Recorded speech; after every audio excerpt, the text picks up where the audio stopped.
د جنغوزیو سره څنګه خپل قوت زیات کړو. د 10 جنغوزیو سره خپل قوت دومره زیات کړئ چې په خپله ځان نشئ کنټرول کولی.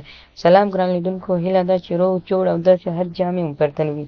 زه یو ځل بیا ستاسو په خدمت کې د یو نوي ویډیو سره حاضر یم. هیله ده چې د پام وړ مو وګرځېږي.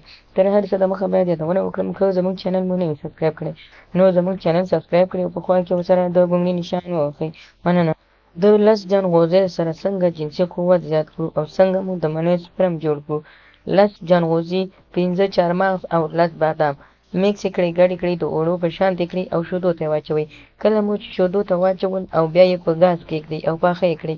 تر هغو پورې دا تاسو پاخه کړئ تر څو د شودو څخه سم کپونه نه وي راپاڅېدلي او شودو پیروی نه وي نیولی. کله چې شودو پیروی ونیول نو له هغه وروسته یې تاسو په یخ ځای کې کېږدئ او بیا لږ شات یا ګبین ور واچوئ. که شات یا ګبین نه وي نو بوره حتما ور واچوئ، ځکه که خوږ نه وي بیا ستاسو شهوت نه جوړېږي.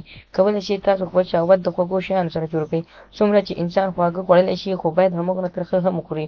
که څومره خواږه وخورئ ستاسو شهوت په همغومره تیزۍ سره جوړېږي او ستاسو مني یا هم د منیو سپرمونه په ژوندۍ توګه جوړېږي او بیا سالمه پاتې کېږي.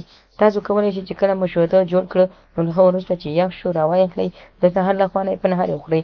هر ټایم چې کله تاسو دغه نسخې استعمالوئ نو په 100 کې 90% تاسو کولی شئ د سهار له خوا نه تاسو دغه نسخې استعمال کړئ، ځکه د سهار له خوا نه د انسان معده په فعاله توګه کار کوي او هر ټایم چې کله فعاله وي معده نو کولی شئ تاسو ترېنه ښه ګټه واخلئ. دغه طریقه تاسو اوس کولی شئ په ډېرې اسانۍ سره استعمال کړئ. 10 جنغوزي، 15 چارمغز، 10 دانې بادام او شوده میکس کړئ، ګډې کړئ، پاخه یې کړئ او له هغه وروسته یې یخ کړئ، بیا یې وخورئ او شات یا هم بوره یا چیني هم ور واچوئ او بیا یې نوشیجان کړئ. د سهار له خوا نه ډېره خطرناکه او ډېره زبردسته نسخه ده، کولی شئ ترېنه مثبت نتیجه واخلئ. نو خدای دې وکړي ملګرو زموږ ویډیو خوښه شوې وي لایک کړئ، شیر کړئ او زموږ چینل هم درسره سبسکرایب کړئ.